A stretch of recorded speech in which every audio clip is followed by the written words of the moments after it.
okay, you're failing the test for product names being associated with only one ID. Now, first of all, if this only happens once out of every 100,000, then it might not be that big of a deal. If it happens regularly, here's why it matters.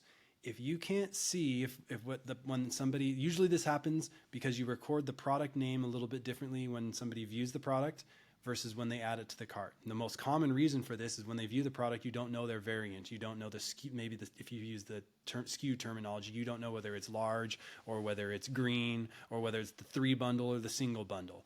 And then when they add it to the cart, you do know that. And so your name becomes, you have the potential to send a different name to Google Analytics.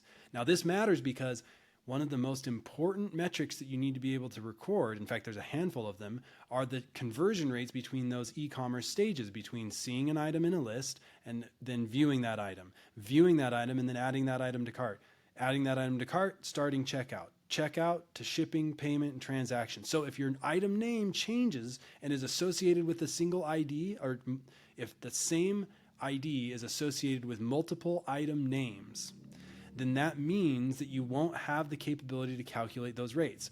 To fix that, you need to get the names to report consistently across those stages in the funnel. One way you can solve this, and the best way to solve this, is to get the data to track correctly at the beginning.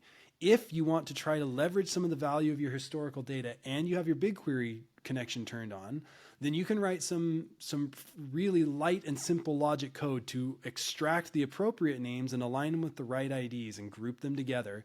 And then you can recover your purchase rates and the value of your historical data. So if you need assistance with either of those things, or if you want to talk about the second one of those and you want to get that done real rapidly, we have some tooling that can help. We have a services team that can help investigate the sources of those problems.